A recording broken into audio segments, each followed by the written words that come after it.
Pulis sa Reyon 5 agresibo sa mga ginagawang operasyon kaugnay ng papalapit na eleksyon 2025. PNP checkpoints sa buong reyon mas pinagtibay. At uplan katok kaugnay ng kampanyang gun ban ipinapatupad. Ating panoorin ang isa na namang linggo ng pagpapakita ng transparent service ng ating nag-iisang Game Changer General. Ito ang ika-59 na linggo ng Weekline. Noong linggo, ika-26 ng Enero, maagang bicycle patrol muli ang isinagawa ng ating Game Changer General sa Legazpi at Daraga sa Albay. Pagkatapos ay nakibahagi sa Sagradong Misa ni Reverend Father Police Colonel Joel B. Baralias, ang OIC ng Regional Pastoral Office 5 sa Santo Niño Chapel ng Campo Ola. Sinundan naman ito ng mga administratibong gawain at nagtapos ang araw na ito sa pamamagitan ng motorcycle patrol na naaayon sa layon ng PNP na panatilihin ang ligtas na komunidad. Lunes, ika-27 ng Enero, pinangunahan muli ni Police Brigadier General Dizon ang traditional Monday flag raising and awarding ceremony ng Pro 5 sa loob ng regional headquarters. Sinundan ng mga administratibong gawain kung saan habang nasa opisina ang ating regional director ay ilang visits ng mga stakeholders ang kanyang pinagtuunang pansin.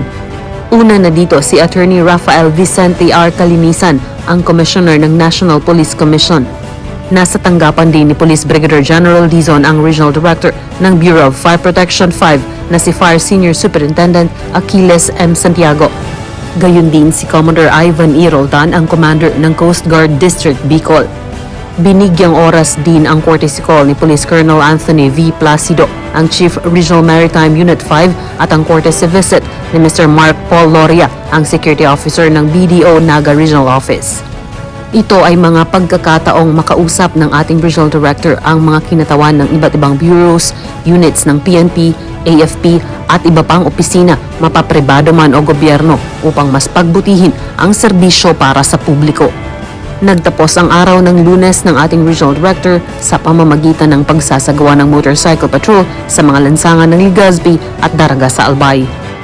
Martes, ika-28 ng Enero, pagkatapos ng maagang bicycle patrol, isang courtesy call mula kay Jail Chief Inspector Nuhi M. Ta at Jail Chief Inspector Rex B. Shano ng Bureau of Jail Management and Penology Regional Office 5 ang pinagtuunang pansin ni Police Brigadier General Dizon.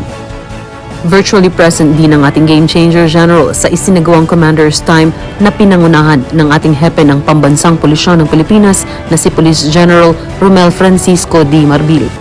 Pagkatapos nito ay bahagi din ang ating Game Changer General sa ginanap na First Regional Meeting of PIA-led Government Communicators Network Bicol sa Pro 5 Maringal Lounge ng Campo Ola.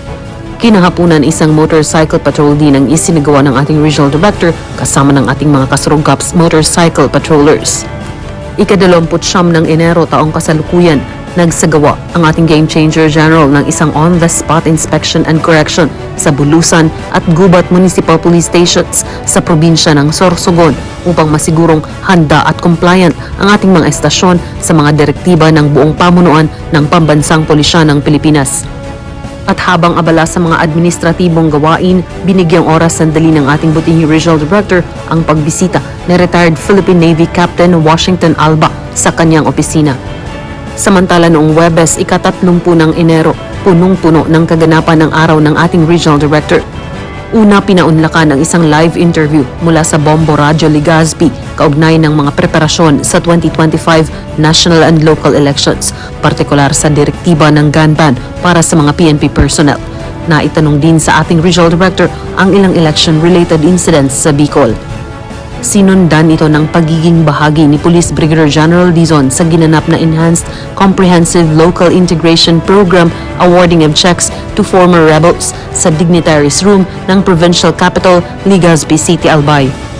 Virtually present din si Police Brigadier General Dizon sa selebrasyon ng Philippine National Police Day with the theme Sa Bagong Pilipinas, kaagapay ang PNP para sa ligtas, payapa at maunlad na pamayanan, kung saan panauhing pandangal si Secretary Juanito Victor C. Remulla ng DILG na nirepresentahan ni Attorney Ricardo P. Bernabe III, ang Vice Chairperson and Executive Officer ng National Police Commission.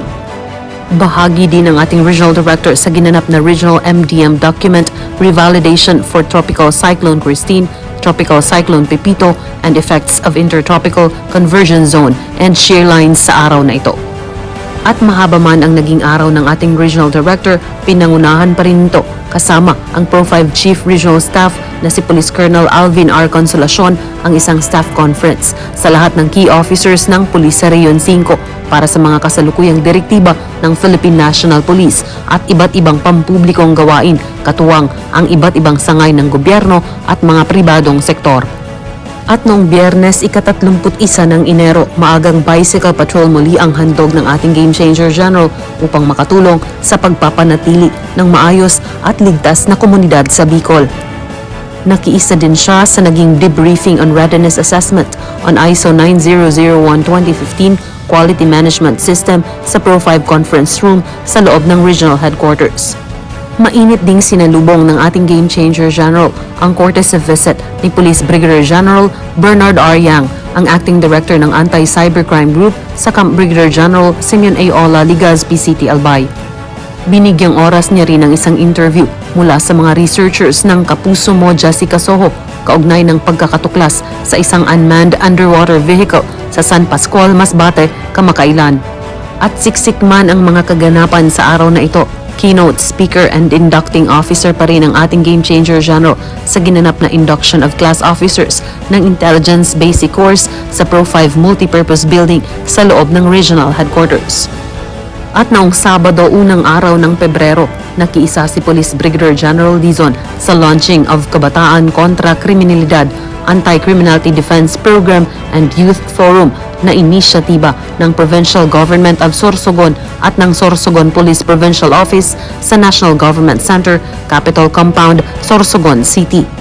Sinundan ito ng pangunguna ni Police Brigadier General Dizon sa security coverage and police assistance sa pagdating ni Senator Amy R. Marcos sa Bicol International Airport, Daraga, Albay. At pagkatapos ay trabahong administratibong muli ang kanyang mga pinagtuunang pansin bago muling nagsagawa ng motorcycle patrol sa lungsod ng Legazpi at munisipyo ng Daraga sa Albay. At sa mga operasyong naisagawa sa buong linggo mula ika-26 ng Enero hanggang sa unang araw ng Pebrero taong kasalukuyan, umabot sa mahigit 1 milyong pisong halaga ng mga ilegal na droga ang nakumpiska ng mga operatiba ng pulis sa Region 5 na nagresulta sa pagkakaaresto ng 26 na suspects mula sa 24 na ginawang operasyon.